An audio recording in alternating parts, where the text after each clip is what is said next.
काय प्रसृतान् शेषान् औत्सुक्यमोहारतितान् जघान यो पूर्ववैद्याय नमोस्तु तस्मै।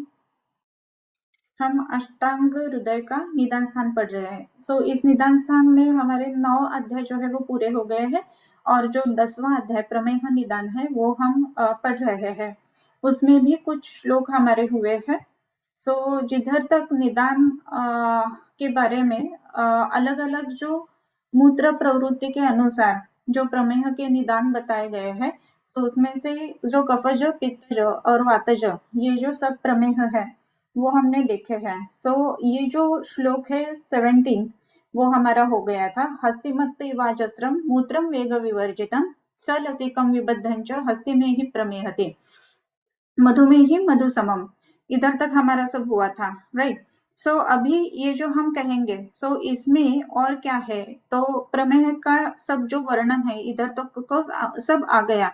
उसके बाद में और भी क्या कहने का रहेगा, या फिर इसका मतलब क्या है, या फिर इसमें हम जब भी ये करेंगे क्या बोल सकते हैं, जो जो हम निदान करेंगे तो उसके अनुसार आगे उसकी संप्राप्ति या फिर आगे उसका पैथोजेनेसिस जो हम कहेंगे, या फिर उसका जो बाद में आने वाला जो कुछ भी लक्षण है वो क्या रहेगा, ये सब जो है इसका डिस्कशन आगे के अध्याय में किया गया है। ये अभी क्या है वो देखेंगे। मधुमेही मधुसमम इधर तक तो हमारा हो गया। फिर जायते स किल द्विधा क्रुद्धे धातुक्षयाद वायु दोषावृत पथेथवा। ये 2 पद्धति से प्रमेह होता है। ये 2 पद्धति कौन सी है, या फिर ये 2 पद्धति से प्रमेह होता है यानी क्या होता है। मधुमेही मधुसमम इधर तक तो उसका वर्णन आ गया। जायते स किल द्विधा, स नाम सहा मधुमेह, द्विधा किल जायते, किल नाम खलु यानी खरोखरच ऐसा होता है। 2 प्रकार से हो जाता है। कैसे 2 प्रकार है। क्रुद्धे धातु क्षयाद वायु, वायु जो है वो क्रुद्ध हुआ है उसके कारण, लेकिन इसका ये वायु क्रुद्ध होने का कारण क्या है, तो धातु क्षय ये एक कारण उसका है।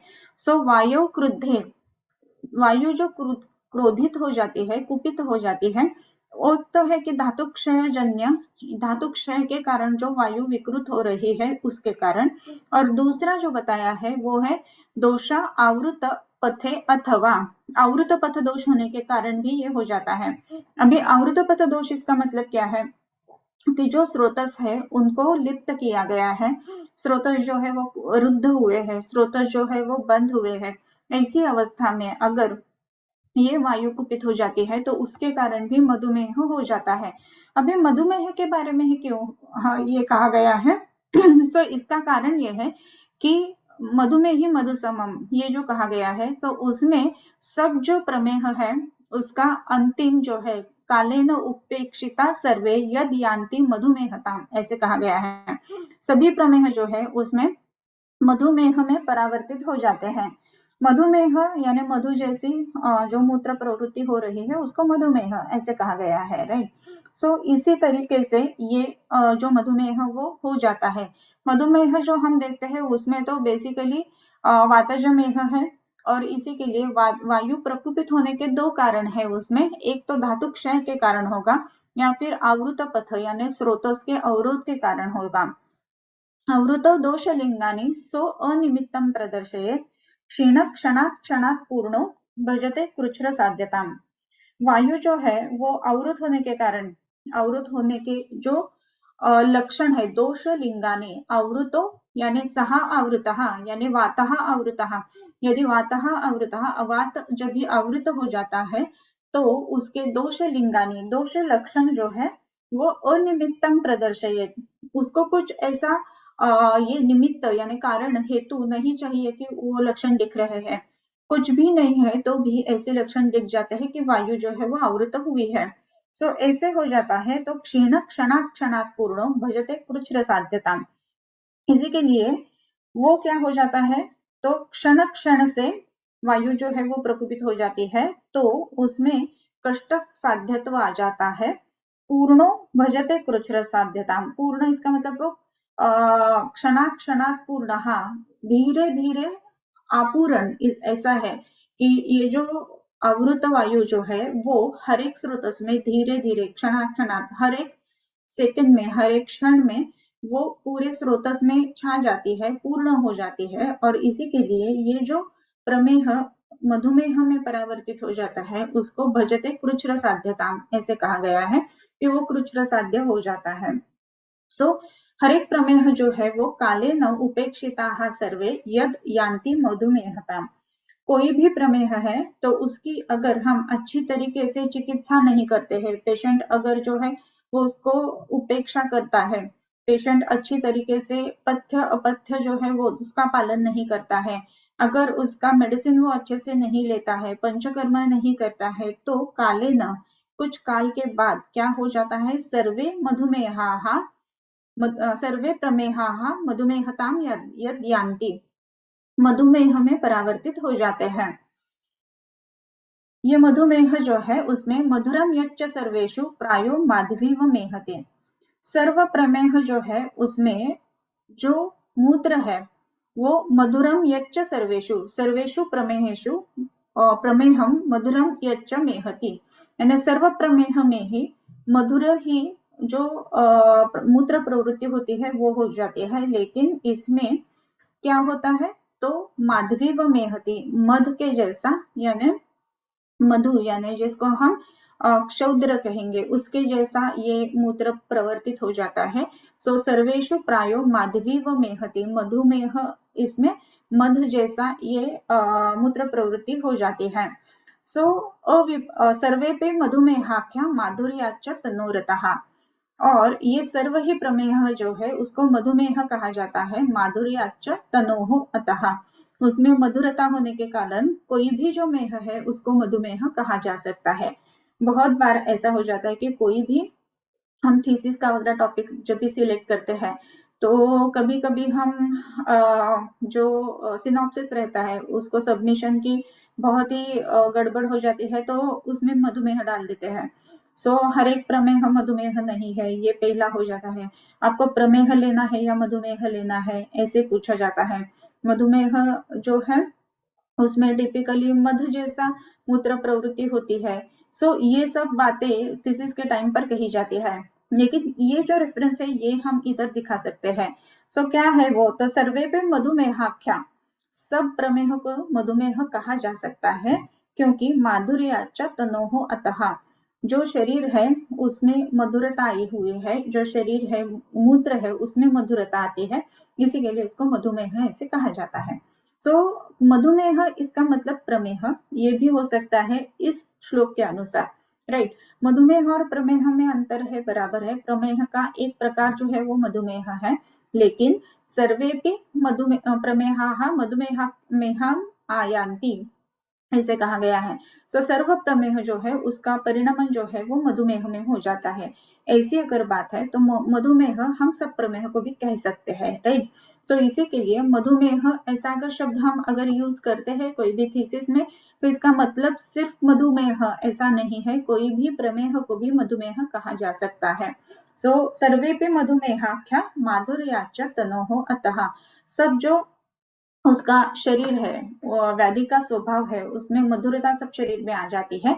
ये व्याधि के स्वभाव के अनुसार प्रमेह को मधुमेह या फिर मधुमेह को प्रमेह ऐसा हम कह सकते हैं। उसके बाद में जो कहा गया है वो है उपद्रवाहा। सो अविपाको अरुचिश्छर्दि निद्रा कासस्य पीनसः उपद्रवः प्रजायन्ते मेहानां कफजन्मनां, कफजन्मनां प्रमेहानां या फिर कफजन्मनां मेहानां उपद्रवाः प्रजायन्ते। कफज जो प्रमेह अलग अलग बताए गए हैं, उस कफज प्रमेह के जो उपद्रव है वो कौन कौन से हैं। अगर शरीर में कफज प्रमेह है, बहुत दिनों से है, बहुत सारे दिनों के बाद उसमें क्या क्या हमें देखने के लिए मिलेगा, तो उसके उपद्रव क्या है, तो अविपाको, अरुचि, छर्दी, निद्रा, कास और सपीनसः। अविपाक ये उसका उपद्रव बताया गया है।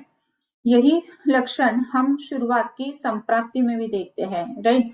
सो अविपाक ये पहला है कि उसमें जो भी खाता है तो उसका पाक अच्छी तरह से नहीं होता है, ये उसका कफज प्रमेह का उपद्रव कहा गया है। ओके, सो अविपाक, अरुचि।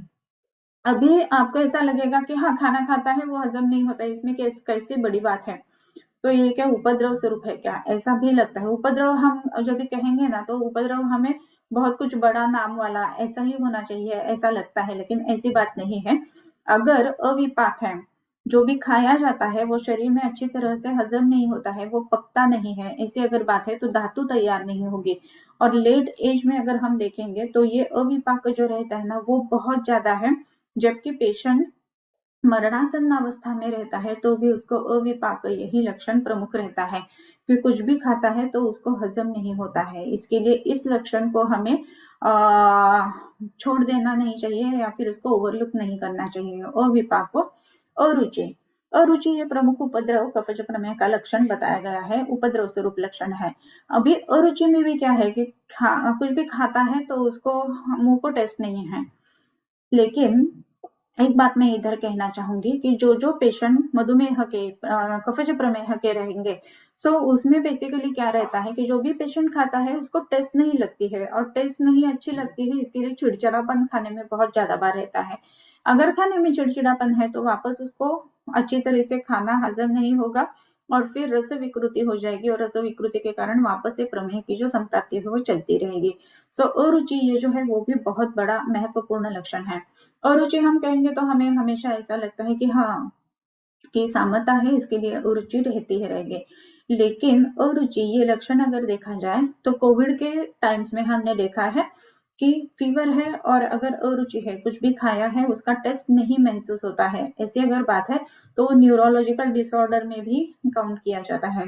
सो ये न्यूरोपैथीज जो अलग अलग पद्धति के कहे गए हैं, इसमें अरुचि ये भी शायद न्यूरोपैथी से संबंधित हो सकता है, ये भी हमें ध्यान में रखना है।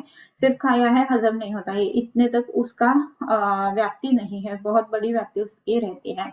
सो अरुचि, छर्दी, छर्दी ये भी लक्षण इस कफज प्रमेह का उपद्रव स्वरूप से आया है। अभी छर्दी के बारे में कहें तो छर्दी क्या है? सो अगर खाना हजम नहीं होता है तो छर्दी आ जाती है। छर्दी हमने अलग अलग उसके संप्राप्ति जो है वो भी देखी है, जो स्टार थे योगजा छर्दी वगैरह वो भी सब देखा है हमने। सो ये जो छर्दी है ना वो ये अविपाक के कारण हो रही है। अन्न अगर हजम नहीं होता है तो बाहर फेंका दिया जाता है और इसी के लिए उसको छर्दी हो जाती है। फिर उसके बाद में जो आया है वो है निद्रा, बहुत ज्यादा नींद आना। बहुत सारे पेशेंट्स अगर हम देखते हैं तो कफज प्रमेह के आलसी रहते हैं, आलस्य, निद्रालु ऐसे पेशेंट्स रहते हैं। तो निद्रा इतनी क्यों है? विकृत कफ है शरीर में, इसके लिए बहुत ज्यादा निद्रा है। निद्रा जो है वो कैसी है? श्लेष्म तमोद्भवा निद्रा ऐसे कहा गया है, राइट। सो श्लेष्म तमोद्भवा ऐसी अगर ये निद्रा है तो कफ विकृति के कारण विकृत निद्रा आएगी ही, इसी के लिए ये पेशेंट्स बहुत ज्यादा नींद लेते हैं, बहुत ज्यादा सो जाते हैं। ओके, फिर उसके बाद में है कास और सपीनस, ऐसे कहा गया है। पीनस के साथ में कास और पीनस ये दोनों। फिर खांसी, ये भी एक उपद्रव स्वरूप प्रमेह में बताए गए हैं। खांसी अगर है ना तो उसका विचार जो हम करते हैं वो जनरली कैसे किया जाता है? खांसी है तो कुछ ना कुछ गले में अटका रहेगा या फिर कुछ ना कुछ थ्रोट इन्फेक्शन रहेगा, इसी तरीके से हम सोचते हैं। लेकिन खांसी ये मधुमेह या फिर प्रमेह, टिपिकली कफज प्रमेह का उपद्रव स्वरूप है। सो अगर पेशेंट आपके पास आते हैं कि जो कफज प्रमेह के लक्षण दिखाते हैं और बहुत दिन तक अगर खांसी चल रही है तो कफज प्रमेह की अगर चिकित्सा करेंगे तो खांसी जो है वो अच्छी तरीके से कम हो जाएगी। और पीनस भी यही लक्षण है। पीनस जैसे हम दुष्ट प्रतिशय ऐसे उसको कहेंगे। सो पीनस जब भी हम देखेंगे तो साइनस में कफ अटका हुआ रहता है, पोस्टनेजल ड्रिप रहती है, पेशेंट जो है वो हमेशा उसका आवाज भी चेंज हो जाता है, ये सब पीनस के लक्षण रहते हैं। सो ये पीनस अगर है तो भी हमें ये कफज प्रमेह के उपद्रव स्वरूप में भी उसको जानना चाहिए। उसके बाद में जो है वो पित्तज प्रमेह के आएंगे श्लोक, तो उसमें हाँ उपद्रवा प्रजायन्ते मेहानां कफजन्मना बस्ति मेहनयोस्तोदो मुष्कावदरणं ज्वरः दाहस्तृष्णां लोको मूर्छा विड्भेद पित्तजन्मनां प्रमेहाणाम् उपद्रवाः भवन्ति। के उपद्रवाः भवन्ति? सो बस्ती मेहनयोस्तोदः, बस्ती और मेहन इधर ये तोद रहता है। बस्ती में तोद रहेगा, लोअर एब्डोमेन में पेन रहेगा, पेशेंट जो है वो टिपिकली जो प्यूबिक एरिया है उधर पेन है ऐसा कहेगा। तोद यानी टिपिकली जो थ्रॉबिंग पेन है, जिधर काहीतरी टोचतंय असं वाटणं, दॅट इज बस्ती तोद दूसरा जो आया है वो है मेहनतोद। ये भी लक्षण महत्वपूर्ण हमेशा ध्यान में रखना चाहिए कि पित्तज प्रमेह के कारण ये होता है। बस्ती मेहनयोस्तोदो मुष्क अवदरणम ज्वरः। मुष्क अवदरणम ऐसा एक शब्द इसमें आया है। मुष्क अवदरण, अवदरण इसका मतलब है कि दर्ण यानी फटना, जो मुष्क है वो फट रहा है ऐसा उसको प्रतीत होता है, ऐसी पीड़ा ऐसी वेदना उसको रहती है। ये टिपिकली पित्तज प्रमेह का जो उपद्रव है वो कहा गया है। अभी पित्तज प्रमेह और मुस्क अवदरण इसका संबंध कैसा रहेगा? कोई भी शरीर में जो वायु की गति है, ये वायु की गति विकृत होने के कारण ये सब प्रमेह हो जाते हैं, लेकिन पित्तज प्रमेह जो है उसमें विशेष करके धातुपाक ज्यादा रहता है और धातुपाक के कारण ये मुष्क अवदरण ये पेन ज्यादा रहता है। फिर ज्वर, उसमें ज्वर की भी प्रचिति हो जाती है, फीवर आ जाता है। ओके, दाह तृष्णाम लको मूर्छा विभेद पित्त जन्मनाम। दाह, पूरे शरीर में दाह रहता है। अभी दाह इस शब्द से हम लेते हैं कि गर्म महसूस होना या फिर बर्निंग सेंसेशन, इतना ही हम दाह ऐसा लेते हैं। लेकिन पित्तज प्रमेह का यानी जिधर धातु पाक सबसे ज्यादा है ऐसे प्रमेह का उपद्रव स्वरूप हम दाह देख रहे हैं। जैसा सिंपली सिर्फ गर्म हो रहा है, इतना दाह ये नहीं है, तो इसमें क्या इन्वॉल्व हो जाएगा? इसमें जो अलग अलग इन्फ्लेमेशन है वो इन्वॉल्व हो जाएंगे, जो सेल्यूलाइटिस है या फिर जिसमें बहुत ज्यादा करके जो टिश्यू हेल्थ है वो डिटोरेट हो जाता है, ये दाह जो है इसमें भी अध्यारोत रहेगा। रक्त के कारण भी दाह हो जाता है। रक्त और ये अलग अलग जो धातु है उसमें विकृत है, इसके लिए दाह महसूस होगा। अलग अलग जो न्यूरोपैथीज है जिसमें बर्निंग सेंसेशन पेशेंट को रहता है, ये भी इसमें इन्वॉल्व हो जाएगा। ये सब जो है वो दाह के अंतर्भूत रहेगा। तृष्णा ऐसा एक शब्द आया, बहुत ज्यादा प्यास लगना, बार बार पेशेंट जो है वो पानी मांगता है। प्यास लगना ये जो बात है वो डिहाइड्रेशन का है, ये तो सब हमें मालूम है। लेकिन पित्त के कारण शरीर में तीक्ष्ण बढ़ने के कारण धातु जो है उसका पाक भी हो रहा है, तो इसी के कारण पेशेंट को तृष्णा ज्यादा से ज्यादा आ जाती है। अम्लक, अम्ल का जब भी हम कहेंगे तो ऊपर तक, ये जो एक टिपिकली अम्ल रस का गुलनी मराठी में बोलते हैं वैसा आ जाता है, ऊपर तक ऐसा आता है अम्लत्व और फिर नीचे चला जाता है। अम्लक ये एक लक्षण इसमें आ जाता है। मूर्छा विभेद पित्त जन्मनम, मूर्छा हो जाती है, पेशेंट जो है वो मूर्छित हो जाता है। उसका विभेद, जो मतलब प्रवृत्ति होती है वो भेदन जैसी, यानी मल भिन्न हुआ है ऐसी मल प्रवृत्ति होती है। विभेद पित्त जन्मना। ये सब जो है वो पित्तज प्रमेह के हेतु बताए गए हैं। इसमें अगर हम देखेंगे तो तोद वाली वेदना ये पित्तज प्रमेह में आया है, ये भी ध्यान में रखना है। हमेशा अदरवाइज तोद हम कहेंगे तो वातज प्रमेह में उसको चिपका देते हैं, ऐसी बात नहीं है। ये हमें ध्यान में रखना है। वातिकानाम उदावर्त कंपरुद्ग्रह लोलताः शूलमुन्निद्रता शोषः कासश्वासश्च जायते। अभी ये जो है वो कफज प्रमेह वातज प्रमेह के सब उपद्रव बताए गए हैं। वातिका नाम यानी वातिक प्रमेहानाम उपद्रवाः ये भवन्ति। वातज प्रमेह जो है उसके उपद्रव क्या होते हैं? तो उदावर्त, कंप, रुद्ग्रह, लोलताः, शूलम, उन्निद्रता, शोष, कास, श्वासश्च जायते। वातज अगर है तो उसमें पहली बात जो है वो उदावर्त ऐसे कहा गया है। उदावर्त हम जो कहेंगे तो उसमें वायु की गति विकृत है, इसी के लिए जो कुछ भी प्राण की, व्यान की, अपान की गति है उसमें विकृति आ जाती है। ये विकृति के कारण क्या हो जाता है? तो वायु जो है उसकी गति बदल जाती है। गति बदला हुआ जो वायु रहता है वो शरीर को तहस नहस कर देता है। इसी के लिए वातज उपद्रव में उदावर्त ये हमें देखने के लिए मिलता है। उदावर्त की बात कहे तो जब भी चरकाचार्य में हम पढ़ते हैं तो जो वेग धारण नहीं करना चाहिए उसके जो उपद्रव स्वरूप जो 13 से जो 9 वेग है उसका उपद्रव जो है वो रुद्रोग कहा गया है। वातज जो प्रमेह है उसका जो आगे जाके परिणाम उसका कैसा हो जाएगा? तो आगे जाके ये जो उपद्रव है वो रुद्रोग में परावर्तित हो जाएगा, क्योंकि ये उदावर्ती उसका प्रथम उपद्रव कहा गया है। राइट। वातज जो है उसमें उपद्रव जो है वो उदावर्त, कंठरुद ग्रह लोलता ऐसे कहा गया। कंठरुद ग्रह लोलता, जैसे कि मैंने भी कहा कि उदावर्त आया तो रुद्रोग उसके साथ में आएगा ही। राइट। सो हृदग्रह ऐसा शब्द इधर आया है, हृदय जो है वो ग्रहण किया हुआ है, उसमें हृदय जो है वो एकदम खींच गया है, ऐसा पेशेंट्स महसूस करते हैं। सो ये टिपिकली अगर हम देखेंगे ना तो ये हम हृदग्रह उदावर्त से हम उसका जो संबंध है वो जरूर ही इसमें देख सकते हैं। सो वातिका नाम उदावर्तम कंप, ये भी शब्द इधर आता है। कंप जब भी हम कहते हैं ना तो कंप क्या है? कोई भी शरीर में जो अवयव है उसको अगर कंटिन्यूअस हिलता है तो उसको हम कंप कहते हैं, राइट। ये जो कंप है उसको अगर हम देखेंगे तो कंप के बारे में हम आजकल जिसको पार्किंसंस डिसीज वगैरह कहते हैं तो ये भी प्रमेह के उपद्रव स्वरूप में आ जाएंगे, ये हमें हमेशा सोचना है। कभी कभी ऐसा लगता है कि हाँ अगर ये बातें हैं तो इसमें और पार्किंसंस इसमें बहुत ज्यादा डिफरेंस है, तो ये डिफरेंस नहीं है। अगर प्रमेह का उपद्रव स्वरूप ये अगर हो रहा है कंप, तो उसको भी हम इस एंगल से जरूर ही हम सोच सकते हैं। वातिका नाम उदावर्त कंप हृदग्रह लोलता, हृदग्रह और लोलता ऐसा कहा गया है। लोलता जब भी कहेंगे तो उसमें लौल्य यानी किसी भी चीज में बहुत ज्यादा दिलचस्पी रहना, ऐसा हम कह सकते हैं। लेकिन इधर दिलचस्पी नहीं होना या फिर किसी भी चीज में मन शांत नहीं होना या फिर क्या कह सकते हैं जिसको इरिटेबिलिटी है या फिर अरति है, अस्वस्थता है, ऐसा वातज उपद्रव स्वरूप में रहता है।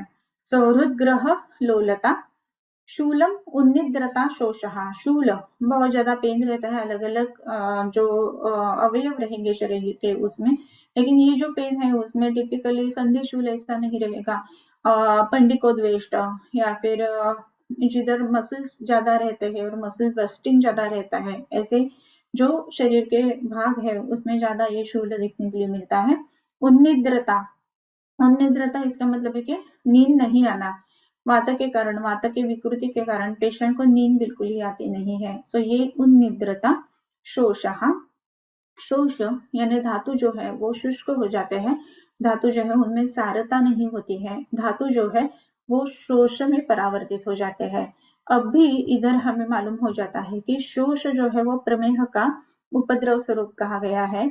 शोष एक पर्यायवाची शब्द राजयक्ष्माप का भी है, धातु पाटव है ही नहीं और इसी के लिए धातु के विकृति के कारण राजयक्ष्मा में इसका परावर्तन हो सकता है। राजयक्ष्मा कहेंगे तो उसमें भी कैसा है कि अनेक रोगानुगतो बहुरोग पुरोगमः, राजयक्ष्मा क्षय शोषः रोगराट इति च स्मृतः। तो इसके कारण बहुत सारे व्याधियां जो है वो निमंत्रित हो जाती है बिकॉज ऑफ द उपद्रवास ऑफ वातज प्रमेह। शूलम उन्निद्रता शोषः, ये हमें हमेशा ध्यान में रखना है। कास श्वासश्च जायते, इधर भी कास है इधर भी श्वास है, जैसे कि ऊपर हमने वातज कफज में कास देखा था, श्वास नहीं था, लेकिन उधर ये जो है वो कास और श्वास दोनों भी दिखाता है वातज जो है उसके जो उपद्रव स्वरूप है उसमें। अभी ये जो उपद्रव हो गए हैं जो उसमें कफज पित्तज और वातज ऐसे पूरे उपद्रव बता दिए गए हैं। फिर उसके बाद में जो टॉपिक चालू हो जाता है वो है प्रमेह पीड़का का। ये प्रमेह पीड़का क्या होती है? प्रमेह के कारण शरीर के ऊपर माउस का कोथ हो जाता है या फिर माउस के कोथ जैसी अवस्था आ जाती है। ऐसी अवस्था में क्या हो जाता है कि कुछ अलग अलग पीटिका, फुंसिया या फिर कुछ स्पेस ऑक्यूपाइंग लीजन्स ऐसे भी तैयार हो जाते हैं। जो धातु कोथ जाता है, धातु पाक जाता है, उसके कारण हो जाता है। इसके अलग अलग प्रकार और नाम बताए गए हैं, वो हम आगे का श्लोक पढ़ते हैं।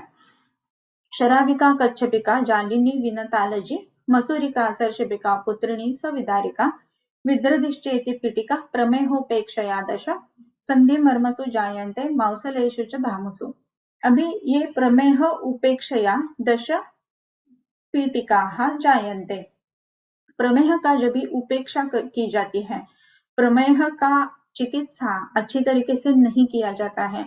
प्रमेह की उपेक्षा में चिकित्सा, रुग्ण ने अच्छी तरह से चिकित्सा नहीं लेना, अच्छी तरह से पथ्य का पालन नहीं करना, व्यायाम जो कहा गया है निस्सुखत्वम सुखाय च, इसका प्रयोग नहीं करना, इसके कारण ये पीटिका हो जाती है। अब ये पीठिका जो है वो कितने प्रकार के हैं, दश पीठिकाः जायन्ते, ऐसे कहा गया है। ये 10 प्रकार जो है वो बताए गए हैं। सो शराविका, ये 10 प्रकार कौन कौन से हैं? शराविका, कच्छपिका, जालिनी, विनता, अलजी, 1, 2, 3, 4 और 5 हो गए। मसूरिका, सर्षपिका, पुत्रिणी, सविदारिका, 6, 7, 8, 9 और 10वां जो है वो विद्रधि चेति पीठिका प्रमेहोपेक्षया दश, और विद्रधि, ये इतनी पीठिका इससे हो जाती है। सो ये सब जो है ये पीठिका इसमें 10 प्रकार की कही गई है।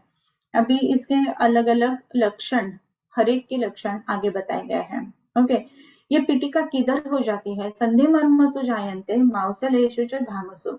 जैसे हमने अभी कहा कि कभी कभी ऐसा हो जाता है कि मांसल धाम यानी मांसल जो प्रदेश है उसमें ये पीठिका उत्पन्न हो जाती है, और संधि मर्म में भी ये पीठिका हो जाती है।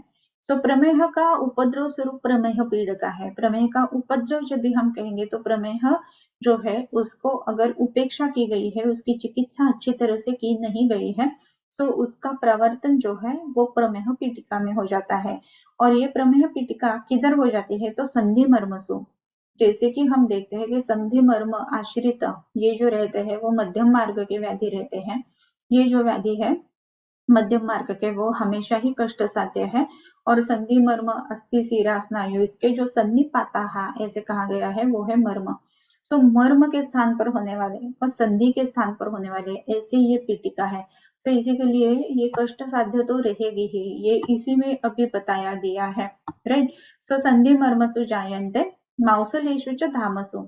मांसल धाम जो है जिधर जिधर मांस ज्यादा है इधर ये पीठिका हो जाती है।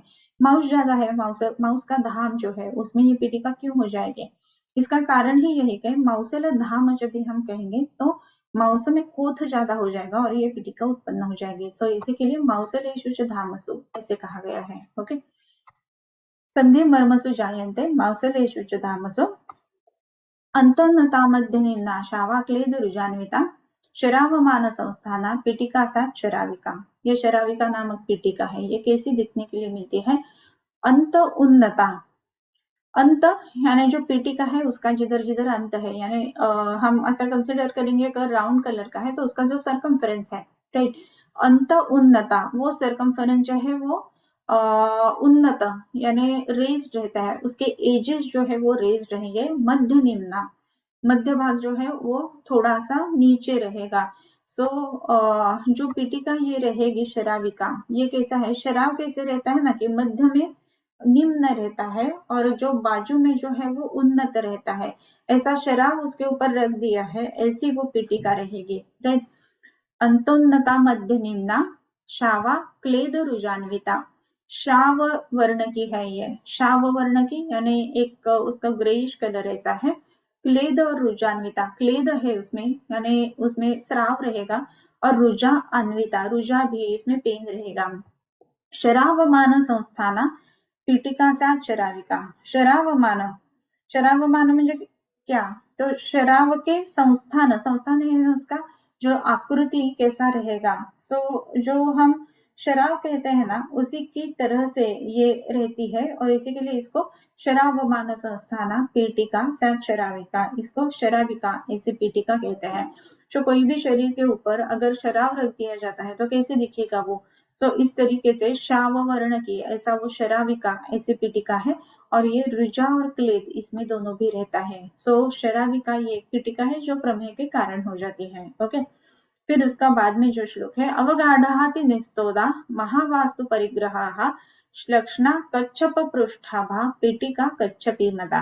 अभी इसका नाम ही कच्छपी है। कच्छप इसका मतलब टॉर्टोइज, जो हम कछुआ कहते हैं। सो उसकी तरीके से होना। अभी ये कछुआ कैसा रहेगा? सो कछुआ का जो पीठ रहता है वो मध्य जो है वो उसका रेज रहेगा, और कड़ जो यानी पेरिफेरल जो है वो स्किन लेवल पर रहेगी। So perfectly opposite of the शराविका, ऐसा ये कच्छपी रहेगी, राइट। और ये कच्छपी पीठिका कैसी है? तो अवगाढ़, ये डीप सीटेड है, अंदर तक है। अवगाढ़, अति निस्तोदा, इसमें बहुत ही ज्यादा तोदवत वेदना है। महावस्तु परिग्रह, महावस्तु परिग्रह, महावस्तु इसका मतलब ऐसा कि व्रण वस्तु जिसे हम कहते हैं, वस्तु यानी द सब्सटेंस, ओके, ऐसा। ये बहुत ज्यादा महावस्तु परिग्रह, बहुत ज्यादा सब्सटेंस को वो इन्वॉल्व करने वाली, यानी बहुत ज्यादा अंदर तक, यानी अवगाढ़ भी है, नीचे तक भी जाती है, और जो है उसका जो सरफेस एरिया रहेगा वो भी बहुत ज्यादा बड़ा रहेगा। सो अवगाढ़ अति निस्तोदा महावस्तु परिग्रहाः श्लक्ष्णा कच्छप पृष्ठाभास। श्लक्ष्ण है, इसमें स्राव वगैरह ज्यादा नहीं बताए गए हैं कुछ, लेकिन कच्छप पृष्ठ के अनुसार ये पीटिका रहती है। तो श्लक्ष्णा कच्छप पृष्ठाभा पीटिका कच्छपी मता। ओके, ये कच्छप है। तो उसके बाद में जो आती है वो है स्तब्धा सिरा जालवती स्निग्ध स्रावा महाशया रुजा निस्तोद बहुला सूक्ष्म छिद्रा च जालिनी। जालिनी नामक पीटिका है। अब ये जालिनी पीटिका क्या करती है, कैसी रहती है, ये अगर हम देखेंगे तो स्तब्धा सिरा जालवती, स्तब्ध है, वो हिलती नहीं है। स्तब्ध इसका मतलब है हिलना नहीं है, राइट, चल नहीं होती है। जो अचल है, जो स्तब्ध है, वो जनरली कोई भी स्पेस ऑक्यूपाइंग लीजन जो कि एडजेंट है, ऐसा जो रहेगा ना, उसका हम विचार जो है वो जनरली कैंसरस ऐसा कहते हैं, राइट। स्तब्धा, ये स्तब्ध है। सिरा जालवती, ये सिरा और जाल ऐसा उसमें देखने के लिए मिलता है। अभी हम जो कोई भी स्पेस ऑक्यूपाइंग लीजन जो कैंसरस है वो लिखेंगे तो उसमें सीरा यानी उसका ब्लड सप्लाई जो है हाइपरेमिक हमेशा रहता है। सो ये जो है इस तरीके से हमें शायद सोचना पड़ेगा, ऐसा लगता है। सो सीरा जालवती, जाल है उसमें, यानी बहुत क्या कह सकते हैं कि अलग अलग उसमें वेसल्स जो है वो बहुत बड़े बड़े हमें इसमें देखने के लिए मिलेंगे। स्निग्ध स्रावा महा आशया, इसमें स्राव जो है वो स्निग्ध स्राव हो रहे हैं। सो ये भी स्रावी पीटिका है, लेकिन इसका चिकनाहट है, इसमें स्निग्ध जैसे स्राव हो रहे हैं। महा आशया, महा यानी बहुत बड़ा आशय होने वाली ऐसी ये पीटिका है। रुजा निस्तोद बहुला, रुजा और तोद बहुला ऐसी है, इसमें रुजा यानी पेन बहुत ही ज्यादा है।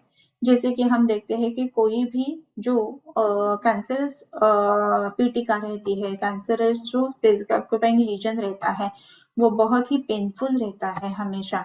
तो रुजा निस्तोद बहुला सूक्ष्म छिद्राच जालिनी, जिसमें बहुत छोटे छोटे छोटे छिद्र है, सूक्ष्म छिद्र है, ऐसी ये जालिनी है। तो ये जालिनी नामक पीटिका है। ओके, उसके बाद में का जो है वो अवगाढ़ रुजाक्लेदा पृष्ठे वा जठरेऽपि वा महती पीटिका नीला विनता विनता स्मृता। अवगाढ़ रुजा अक्लेदा, अवगाढ़ रुजा यानी जिसमें वेदना, रुजा अवगाढ़ है, बहुत ज्यादा वेदना है। अक्लेद है, ये क्लेद को बाहर नहीं फेंकती है, क्लेद नहीं होता है इसमें।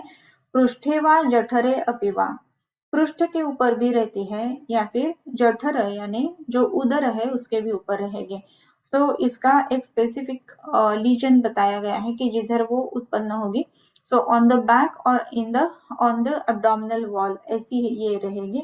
महती पीटिका नीला विनता विनता स्मृता, ये जो महती यानी बहुत बड़ी पीटिका है और ये नील वर्ण की है, इसी के लिए इसको नीला ये शब्द आया है। विनता, विनता यानी नत यानी झुकी हुई, छोटी।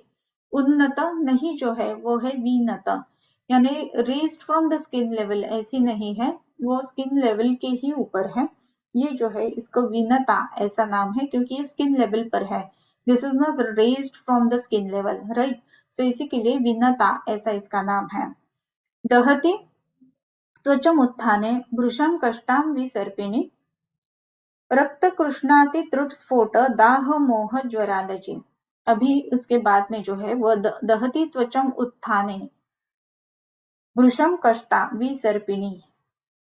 अभी ये जो है इसमें रक्त कृष्ण अति त्रुट स्फोट दाह मोह ज्वर ये है, ये जो पीटिका है इसका नाम है एलर्जी।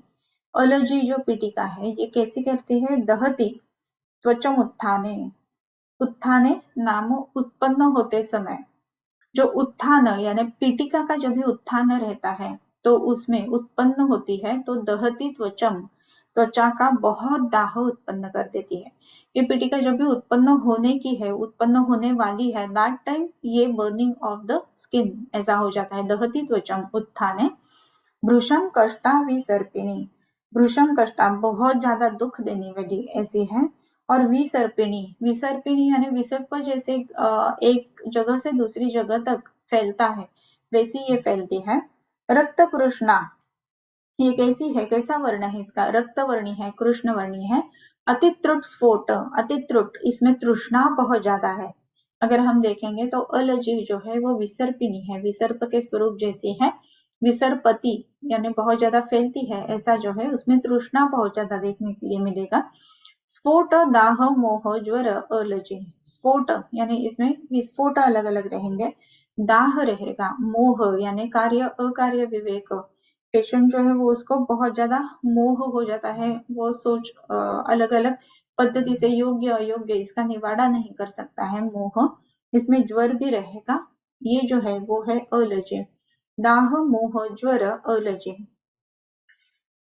उसके बाद में जो श्लोक आता है उसमें मान संस्थान योस्तुल्या मसूरेण मसूरिका, मान संस्थान यो तुल्या, जिसका मान प्रमाण जो है वो मसूरेण तुल्या संस्थान, जिसका मान जिसका प्रमाण जो है वो मसूरिका जैसा है, मसूर एक मसूर का दाना जो रहता है उतना ही है उसका मान और उतना ही संस्थान है उसका, उसका आकार ये ऐसा है।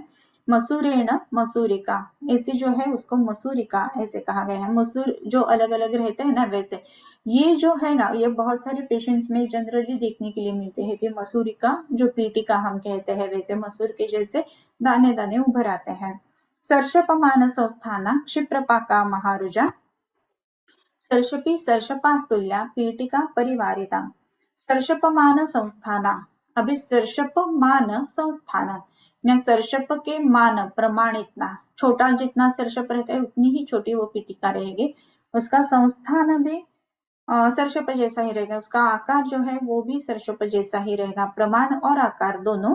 और क्षिप्रपाका महारुजा, ये क्षिप्रपाकी है, इसका पाक बहुत ज्यादा जल्दी हो जाता है और ये महारुजा बहुत ज्यादा रुजा उत्पन्न करने वाली है। क्षिप्रपाका महारुजा, सर्षपी सर्षपास्तुल्या पीटिका परिवारिता, ये जो सर्षपी पीटिका है वो सर्षपातुल्य पीटिका परिवारिता ऐसी रहती है। इसका मतलब ऐसा है कि ये एक ही नहीं रहेगी, एक बीच में रहेगी और उसके बाजू बाजू बाजू में सर्षप पीटिका परिवारिता, उसके उससे परिवारिता यानी पूरी तरीके से घेरी हुई ऐसी रहेगी। तो एक सिंगल सिंगल सिंगल सिंगल ऐसी नहीं आती है, आती है उसके बाजू बाजू में रहेंगे, एक रहेगी उसके बाजू बाजू में रहेंगे, इसी तरीके से ये सर्षपी पीटिका रहेगी। ओके, सो सर्षपी कैसी रहेगी, सो सर्षपमान संस्थाना,